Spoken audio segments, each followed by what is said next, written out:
알고와 3월 14일 알고 뉴스 시작하겠습니다. 촬영 시각은 14일 오전 12시입니다. 나스닥과 비트를 맞추는 비트입니다. 그것이 궁금하다. 트럼프의 생각. 이호석 대표가 보는 미중 패권과 비트코인에 대해서 알아보겠습니다.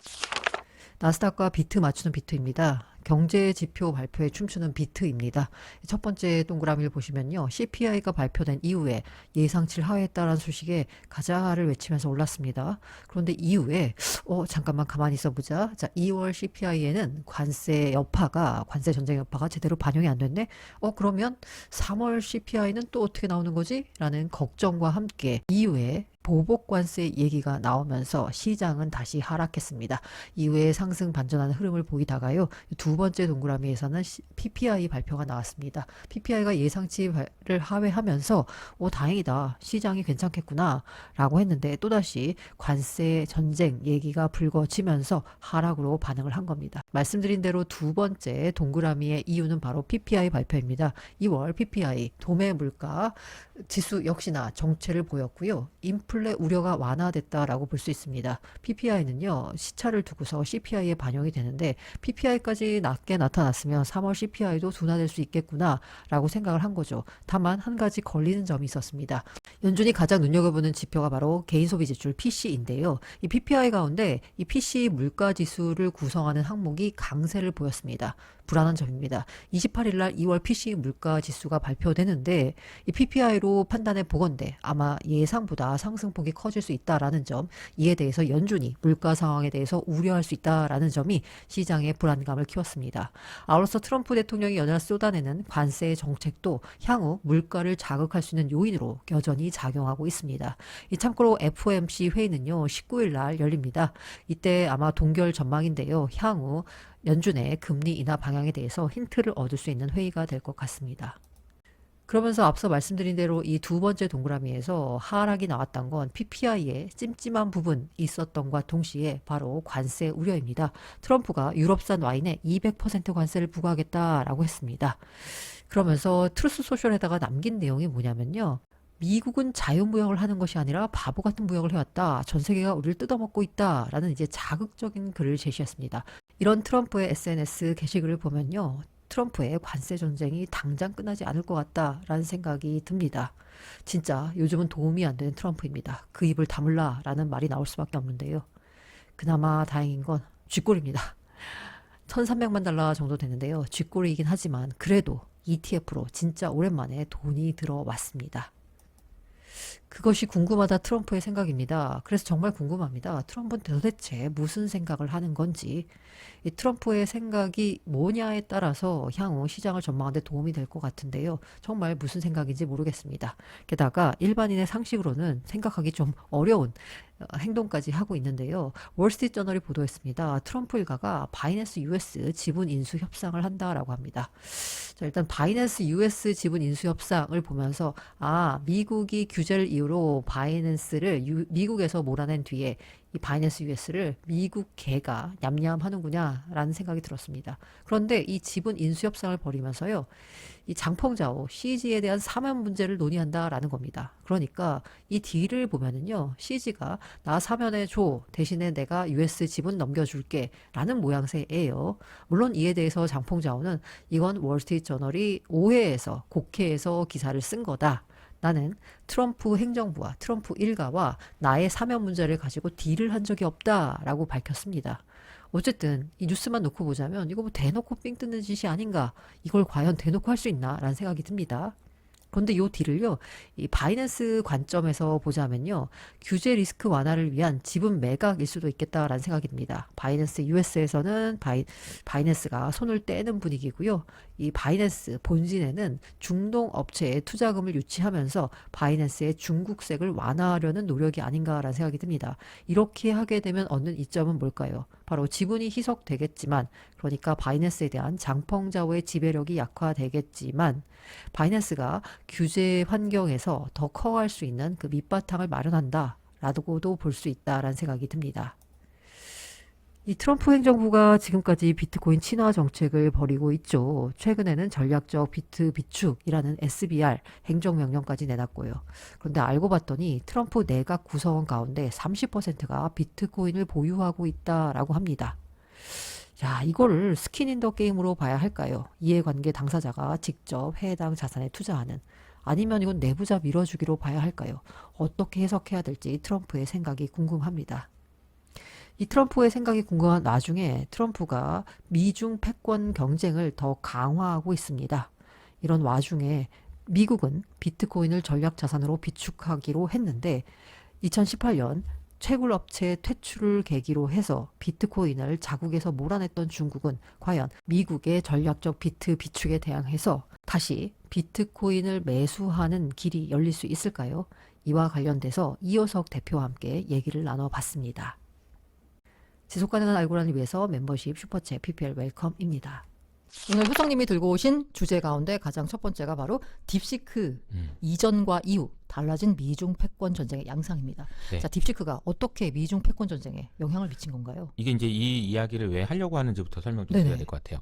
비트코인이 아까 말씀하신 대로 이제 나스닥하고 상관관계가 좀 높아졌어요. 네. 근데 이제 저는 개인적으로는 비트코인이 결국에는 안전자산이 될 거라고 생각하나 결국에는. 아직은 아닌 거죠.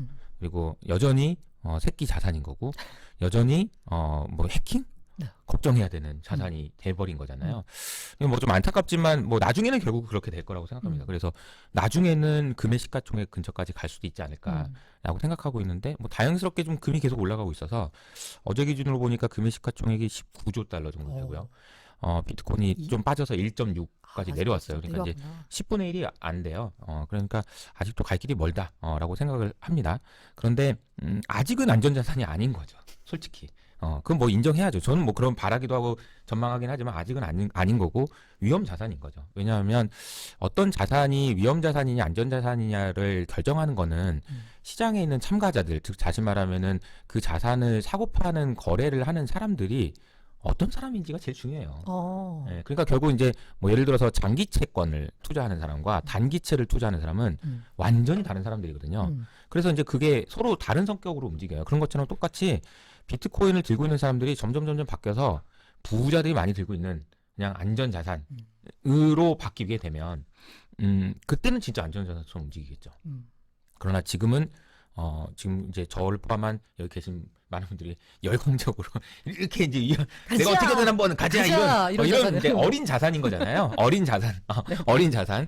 그러니까 이제 아직 고래들이 그러니까 진짜 돈 많은 사람들이 물량을 아직 확보하지 못했죠. 이제 그분들이 결국 이제 확보하게 될 거고 그 과정에서 우리가 이걸 얼마나 홀드하고 있느냐가 이제 나중에 이제 부자가 되느냐 안 되느냐를 결정하겠죠. 근데 제가 이제 말씀드리고 싶은 거는 비트코인은 아직 그래서 어린 자산, 위험 자산, 나스닥과 연관되어 있는 자산 이렇게 이제 본다면 미국 주식이 왜 빠졌는지를 좀 이해해야 될 것 같아서 그 설명을 좀 드리려고 합니다. 저는 딥시크가 너무 많은 걸 바뀌었다고 생각해요. 그러니까 뭘 바꿨는지를 제일 먼저 설명드리면 딥시크 이전과 이후에 중국이 진짜 많이 바뀌었는데 뭐를 그렇게 많이 바뀌었냐라고 생각해보면 저는 시진핑의 마음을 바꾼 것 같아요. 시진핑의 마음을 바꿨다? 네. 원래 시진핑은 좀 트럼프 되기 전에 그리고 이제 딥시크 나오기 전까지만 해도 좀 이 미국이 저렇게 나오면 나 어떻게 해야 되지 막 답답한데 그런 느낌이었는데 딥시크 나온 이후로 완전히 자신감을 찾은 것 같아요. 어떡하지? 막 트럼프 저러고 나오면 좀 짜증나는데 어떡하지? 이런 생각에서 어차피 4년 있으면 끝나는 날 아니야? 이런 느낌인 거죠. 시간이 우리 편인 것 같은데? 왜냐면 딥시크가 나온 이후로 중국은 그동안 이제 중국과 미국의 대결 양상이 원래는 미국은 AI 알고리즘에서 뭐 원탑, 중국은 제조업에서 원탑 이런 느낌으로 계속 이걸 강화하는 방식으로 갔었거든요. 그래서 이제 미국은 이걸 강화하기 위해서 더 많은 투자를 하고 막 이랬던 거잖아요. 근데 딥시크가 딱 나오고 나서 보니까 잠깐만 얘네들이 이걸 만들기 위해서 투자했던 돈들로 만들었던 O1 뭐 챗GPT라는 것과 거의 유사한 수준이 무엇인가 나와버렸고 더 결정적인 건 이게 공짜가 돼버렸잖아요. 이 공짜가 돼버렸다는 게 진짜 중요하거든요. 왜냐하면 과학기술 혁명이 나와서 어떤 물건이 나오고 나서 그 제품이 계속 돈을 받고 팔 수 있는 물건이냐 아니면 그냥 돈 못 받고 팔 수 있는 물건이 되느냐는 너무 완전히 다른 거거든요. 그러니까 기술이 더 발전해서 그전 것이 의미가 없어지면 그렇게 되는 거잖아요. 네. 근데 세상에 딥시크가 그렇게 돼버린 거예요. 그러니까 챗GPT가 2년 3년 만에 돈을 못 받고 팔게 된 자산이 돼버린 거죠. 기술이. 얘가 공짜로 풀어버려서. 엄청난 변화인 거예요. 엄청난 변화. 그래서 저는 이제 그동안에 이제 빅테크들이 투자해놨던 자산의 결과물이 이거 하나로 너무 이제 대중화가 돼버리니까 우리가 또 다른 무엇인가를 만들어내기 전까지 AI로 어떻게 돈을 벌지에 대한 퀘스천 마크가 생긴 거죠. 네. 그러니까 이제 나스닥을 포함해서 미국 주식시장이 흔들리고 있는 것 같고요. 그리고 말씀드린 이제 시진핑이 자신감이 생겼다 이런 얘기는 어떤 얘기냐면 결국 이제 트럼프가 하고 있는 관세니 뭐니 이런 정책들은 모두 중국을 때리기 위한 거고 중국이 더 이상 올라오지 않게 막기 위한 건데 시진핑은 제가 봤을 때는 그냥 자신감이 완전 생긴 것 같아요. 아 이제는 우리가 됐다. 그리고 이 딥시크를 보니까 얘 말고도 계속 있을 것 같거든. 이게 하나가 끝이 아니고 계속 나올 수 있을 것 같고 아 그러면 얘네들을 좀 이렇게 으쌰으쌰 한번 해주면 얘네들 장난 아니겠다. 그래서 니네들 내가 그동안 공동부유한다고 마윈도 때려잡고 막 했는데 얘네들 좀 돈 좀 벌게 해주고 알았어 니네들 좀 먼저 좀 부자가 돼봐. 이런 식으로 해주면 얘네들 난리 나겠구나. 한번 해봐라. 그러면 그 동안에 우리는 AI에서 이런 그림을 그리고 있고 이런 세상이 될 수 있다라는 것을 보여주는 동안에 미국은 점점 쫄릴 거다. 이런 생각을 하는 것 같아요.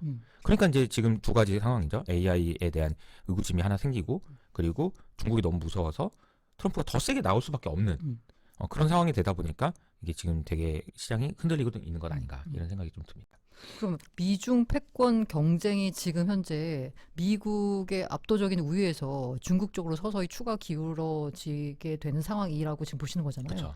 그럼 이제 아예 그럼 중국 우위로 가는 상황까지 펼쳐질 수 있는 건가요? 근데 아직은 여전히 미국이 우위죠. 황당한 우위죠. 근데 이 우위라는 것이 두 가지 종류의 우위가 있더라고요. 어떤 뭐냐면은 미국이 혼자서 전 세계에 있는 모든 나라와 동시에 싸워도 이길 정도의 압도적인 군사력이냐, 압도적이냐, 그야말로 1차 세계대전, 2차 세계대전 끝났을 때 그 당시처럼 그건 아니잖아요.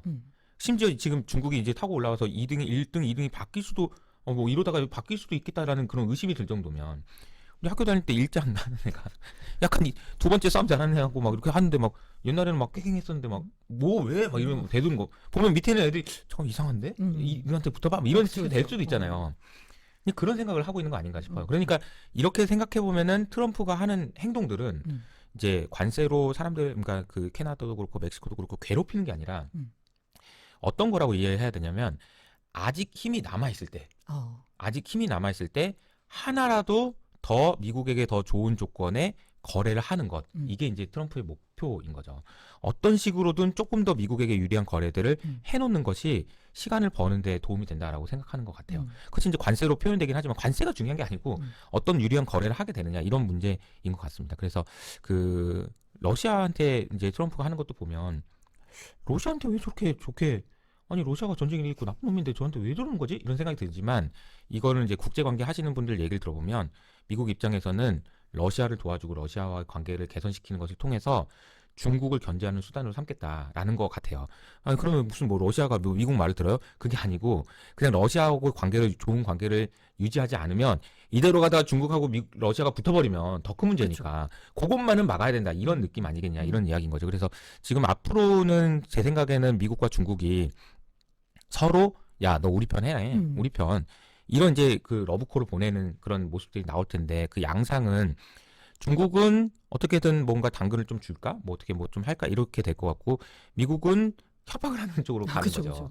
그러니까 이제 좀 양상이 어떤 식으로 전개될지는 좀 잘 봐야 되지 않을까. 어쨌든 딥시크 이후에 뭐가 많이 바뀌었다 이런 생각을 할 수 있는 것 같아요. 그런데 이제 우리가 그 특히 이제 국내 분들이 그런 것 같아요. 중국 투자해가지고 여러 아픔을 많이 겪으셨어요. 주식 직접 투자를 하든 아니면 ELS로 들어가든 어쨌든 중국만 엮이면 딱 결과가 좋은 것 같지 않아. 맞아요. 근데 네. 올해를 보면 사실 올해 뭐 얼마 되진 않았지만 중국 주식은 날아가는데 미국 주식은 기고 있잖아요. 지금 이제 미중 패권 양상으로 봤을 때 그간 24년까지 끌어오던 미국 중심의 나스닥 기술주 이제 상승이 이제 끝나고 드디어 다시 중국으로 넘어가는 건가? 중국 잘 나갔을 때가 2000 몇 년이었나요? 2015년? 15년 뭐 그즈음으로 다시 돌아가는 건가? 그런 관점에서 접근을 해야 되는 건가요? 그 아마 제가 생각할 때는 이런 그림으로 그리시면 되지 않을까 싶어요. 그러니까 그 2008년 금융위기가 터지고 나서 미국의 빅테크들의 시가총액이 얼마나 커졌는지를 보면 당시에는 1조 달러였거든요. 1조 달러가 안 됐어요. 근데 얼마 전에 피크였을 때 18조 달러였어요. 그럼 17조 달러잖아요. 그러면 지금 비트코인이 10개 있는 거예요. 네네. 그러네. 비트코인 10개만큼이 지난 시간에 또 커졌어요. 네. 뭐 때문에 커졌냐? 그냥 직관적으로 설명드리면 여러분의 인생이 바뀌고 삶이 바뀌었기 때문에 커진 거예요. 어떻게 커졌냐면 2008년 금융위기 터지기 전에 여러분은 어떻게 경제활동을 했는지 생각해 보세요. 그럼 다 직접 만나서 오프라인 가서 입어보고 그쵸, 그쵸. 사고 물건 살 때도 항상 마트 가서 사고 그랬잖아요. 그게 다 지금 쿠팡으로 바뀌고 다 음. 바뀌었잖아요. 근데 그 모든 것들이 다 우리 유튜브도 하면 알겠지만 전부 세금 어디 냅니까? 구글에 내고 애플에 내잖아요. 그게 세금이잖아요. 그렇죠. 수수료라고 하지만 세금이란 말이야. 그 제국 안에서 아. 모바일 제국 안에서의 세금인 거예요, 거기가. 그러니까 이걸 만든 애는 이걸 다 먹을 수 있는 자격이 있다는 거죠. 엄청 큰 세상이 이제 앞으로 AI에서 열릴 건데 그 열리는 것에 미국이 먼저 할 거냐, 중국이 먼저 할 거냐의 싸움에서 지금 중국도 만만치 않은데 수준으로 지금 올라왔는데 시가총액을 보니까 미국은 18조 달러인데 너무 작죠. 중국은 1조 달러인 거예요. 아직 이쪽은 시작도 안 한 네. 가격인 거구나. 그러니까 이제 얘네들이 많이 올라서 막 엄청 올랐어. 그래서 1.5조 달러고 지금 미국은 좀 빠져서 15조 달러란 말이에요. 10배 차이가 나는. 그럼 이제 10배 차이가 나는데 이게 과연 적당한 것인가에 대한 질문을 지금 이제 하고 있는 과정이고 저는 이게 좀 미국이 막 많이 내려와서 좁혀질 것 같진 않고 중국이 좀 더 올라와서 좁혀지지 않을까 이런 생각을 좀 하고 있어요. 그러면은 그 우리 HS 아카데미의 뷰라고 해야 되나요? 효성님의 뷰는 올해는 좀 빅테크는 쉬어가는 국면이고 중국 쪽을 좀 눈여겨봐야 된다라는. 네, 그러니까 뭐 지금 제가 막 공식적으로 중국을 사야 됩니다 이렇게까지는 말씀 못 드리는 이유가 중국이 단기간에 너무 많이 올랐기 때문에 저도 이 뭐 중국을 막 강하게 사야 됩니다는 아니지만 큰 틀에서 보면 이게 15조 달러, 1.5조 달러가 조금 어떤 식으로든 좁혀질 가능성이 있다. 이렇게 생각을 하고 있습니다. 미국에 투자하는 사람들 입장에서는 이런 생각으로 접근하시는 게 필요할 것 같아요. 그러니까 테슬라의 시가총액이 지금 한 0.7조 달러예요. 그러니까 좀 많이 내려왔어요. 근데 이 회사는 엄청난 업사이드가 있어요, 분명히. 네네. 로봇 만들면 지금 뭐 다 먹어 뭐 이런단 말이에요. 근데 지금 자동차가 안 팔려 당장 뭐 이런 게 이제 중요한 게 아니고 나중에 먼 미래에 그쵸, 그럴 그쵸. 수 있어. 그러나 기다려야 된다는 거죠. 이게 뭔가 새로운 챗GPT나 딥시크처럼 와우 포인트를 낼 수 있는 에이전트 AI든 모든 새로운 무엇인가가 나올 때까지는 미국에서 나올 때까지는 좀 기다려야 되는 상황인 것 같고 중국에서는 딥시크를 이용해서 이것도 됐어요 저것도 됐어요라는 얘기들이 나오면서 같이 그 관심도가 높아질 것 같다라는 생각이고 돈의 이동이라는 측면에서도 중국은 좀 밀리면 살려는 수요들이 좀 더 많아지는 것 같고요. 미국은 좀 더 왜 안 올라 이런 수요들이 많아지는 것 같고 그런 상황인 것 같습니다. 그런데 중국 투자를 이렇게 지켜보거나 혹은 직접 중국 투자를 해보면서 느끼는 건 뭐냐면 여긴 이제 더 이상 저도 안 되겠다라고 생각했던 포인트가 뭐냐면 정부가 통제를 한단 말이에요. 맞아요. 이거는 어떻게 할 수 없는 리스크 매니지먼트 같아요. 그래서 저는 맞아요. 안 된다라고 보거든요. 맞아요. 그래서 저도 중국에 대한 비중을 많이 가지고 가기는 어렵다고 생각해요. 중국 정부를 못 믿으면 이건 투자를 많이 맞아요. 못 해요. 근데 이제 이건 다만 막 돈의 흐름이 이쪽으로 갈 것 같으니 뭐 단기적으로라도 그런 부분들에 대해서 수혜를 보려면 중국 주식도 조금 하시긴 해야 되는데 제가 이제 개인적으로 이제 비중으로 말씀드리면 작년 9월 달에 제가 중국에 대해서 완전 잘못 봤습니다. 사과 영상 올린 적이 있어요. 저도 봤어요. 똑같은 생각을 가지고 있었고 중국은 안 되라고. 근데 맞아요. 중국이 너무 바뀌어서 내가 그냥 잘못 본 것 같다라고 사과한 적이 있었거든요. 그때 제가 말씀드렸던 중국에 대한 비중은 한 10%? 10에서 많아도 20%는 절대 넘지 마세요. 그런데 지금 제가 말씀드리는 톤도 이렇게 된다고 하더라도 20에서 30 정도? 그 정도 느낌이지 막 더 중국의 메인으로 하기에는 어떻게 믿어? 그건 안 되지. 맞아요. 그건 안 돼. 정치적 리스크가. 그건 안 돼. 그러니까 비중의 관점에서 좀 접근해 보시는 게 맞지 않을까. 그럼 그간에는 진짜 아예 제로였다면 좀 늘려가는 예. 것보다. 저는 뭐 작년 9월 이전까지는 중국은 아예 투자 대상에도 포함시키지 않았어요. 저런 나라를 어떻게 투자해 그랬는데 맞아. 뭔가 바뀌는 것 같고 이런 것을 감안해서 조금씩 이제 좀 늘려도 되지 않을까 정도인 거지. 뭐 중국에 뭐 많은 비중을 투자하기는 좀 어렵죠. 미중 패권 관점에서 딥시크 이전 이후 하면서 중국에 굉장히 자신감이 붙었다. 중국이 라는 말씀 주셨는데요. 미중 패권 특히나 이제 통합 패권으로 보자면 사실 그 러우 전쟁 터지고 나서 러시아 밖에 있는 자기네 자산이 동결당하고 스위프트 망해서 해출되고 이걸 보면서 중국이 이 달러 들고 있다가 큰일 나겠네 하면서 중국 쪽이 집중적으로 중앙은행 중심으로 해서 금을 사들였잖아요. 그런데 이제 미국 같은 경우에는 얼마 전에 트럼프 행정부가 전략적 비트코인 비축해가지고 SBR 발표하면서 비트코인을 다만 이제 코인러들 입장에서는 좀 아쉬운 건 더 사진 않는다. 일단 있는 것만 안 판다 수준에서 나와서 조금 아쉽긴 했지만 어쨌든 전략적 자산으로 비트코인을 비축한다는 거잖아요. 네네. 그럼 이제 코인 시장에서 기대하는 거 플러스 중국 입장에 생각해 봤을 때 중국이 비트코인도 뭔가 사서 모아야지 패권 경쟁에서 뒤지지 않지 않을까라고 생각하는데 중국이 이 비트코인 매수에 정부 차원에서 나설 가능성에 대해서는 어떻게 보세요?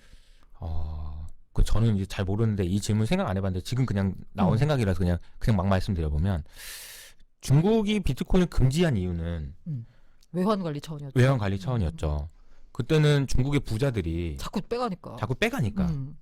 근데 만약에 중국의 부자들이 그냥 중국에 있어도 될 것 같은데? 라고 생각하면 막을 이유가 없지 않을까요? 만약에 제가 말씀드렸던 이런 내용들 때문에 중국에 있는 사람들이 점점 자신감이 올라가고 그래서 시진핑도 야 우리 좀 할 수 있다 이런 생각이 들면 비트코인도 막을 이유가 없을 것 같다는 생각이 지금 그런데 스쳐 지나가네요. 그러니까 지금 최근에 지금 중국에서요 이제 얘기 나오는 것 중에 제일 중요한 얘기 인상적이었던 게 뭐냐면 얼마 전까지만 해도 중국 경제 너무 안 좋아서 청년들이 취업을 못한다. 네네. 그래서 실업률이 뭐 40%라고 맞아요. 이런 얘기 아예 있어요. 뭐 발표 안 하기도 했잖아요, 실업률 발표. 중단해 버리기도 하고. 그런데 요즘에 청년들이 취업을 못 하는데 창업은 한대요. 딥시크를 보고 와 그럼 나도 될 수 있겠다. 그러면서 창업 열풍이 다시 불기 시작하고 자신감이 다시 생긴 거예요. 얘는 너무 헝그리하니까 안 그러면은 뭐 굶어 죽게 생겼으니까 진짜 열심히 한대요. 그러니까 스타트업을 하더라도 뭐 실리콘밸리에 있는 그런 그 실리콘밸리의 이제 창업 스타트업하고는 분위기가 너무 다르다는 거죠. 여기는 이미 너무 부자가 돼서 좀 열심히 안 하는데 뭐 워라벨 뭐 이런 소리 하고 있는데 여기는 그냥 뭐 잠도 안 자고 그냥 그냥 한다는 거예요. 아니 그런 걸 보고 중국에 있는 부자들이 계속 옛날에는 돈을 밖으로 빼돌릴 생각만 했는데 안 빼돌려도 될 것 같은데? 라는 생각을 만약에 한다. 그리고 시진핑이 그런 것까지도 자신감이 생긴다. 그러면은 풀어줄 수도 있지 않을까? 그런 생각이 좀 드네요. 진짜 중국이 비트코인을 금지한 이유 중에 하나는 자꾸 중국 돈을 가지고 해외로 빼돌리는 거, 그걸 이제 은행단에서 막았는데 이 은행단에서 막았더니 비트코인을 가지고 이제 나가더라. 그래서 이제 금지를 시켜버린 건데, 만약에 중국의 부자들이나 중국에서 살고 싶다라는 수요가 이 부자들 사이에서 퍼진다라고 하면 돈을 안 빼갖고 나갈 거고, 그렇죠. 그럼 굳이 비트코인을 막을 이유가 그렇죠. 라고 볼 수도 있다. 상당히 그럴듯하네요. 그렇게 됐으면 좋겠습니다. 저도. 근데 아마 이제 보시는 분들 다 이제 아마 비트코인 투자 많이 하시니까 이번에 뭐 크립토 서밋을 백악관에서 했는데 뭐 가격 움직이기도 어제 또 보니까 무슨 뭐 그 신시아 루미스 그분 뭐 또 뭐 법안을 또 발표해가지고 뭐 마이크로스트래티지 세일러가 또 뭐 대단한 게 온다 막 그랬는데 뭐야 이게 맨날 그 사람은 대단한 게 온다고 해놓고 가격은 하나도 움직이지도 않고 실망감이 크시겠지만 다시 생각해 보면은 만약에 백악관이 비트코인을 우리 많이 살 거예요라고 해가지고 비트코인이 많이 오르는 게 좋을까요? 저는 그것도 아닌 것 같아요. 아니 그게 많이 지금 오르는 게 지금 올라 버리는 거잖아요. 네네네. 근데 그게 아니고 미국 정부 입장에서도 아니 올해도 살 거고 내년에도 살 거고 내후년에도 살 거고 계속 살 거야 이렇게 천천히 조금씩 이렇게 얘기해 주는 게 훨씬 좋은 거 아닌가. 근데 그렇게 사서 진짜 계획을 발표한 순간 또 약간 아이러니한 게 너무 많이 올라버리고 맞아요. 그러면은 더 사기가 힘들어지잖아요. 그러니까요. 그래서 어떻게, 저도 약간 궁금해요. 어떻게 하면 미국이 만약에 어쨌든 SBR이니까 전략적으로 어떻게 하면 가장 효율적인 방법으로 비축할 수 있을까? 이 부분에 대해서 이제 고민을 할 것 같아요. 어떻게 뭐 이것도 역시나 약간의 뭐 희망회로가 음모론인지 모르겠지만 그 SBR 발표할 때 버진 뉴트럴이나 미국 납세자에게 부담을 주지 않는다는 식으로 얘기한 건 지나치게 가격이 올라와 버릴까 봐 맞아요. 견제하는 식으로 들어갈 수도 있다는 생각이 들어요. 저도 그렇게 생각합니다.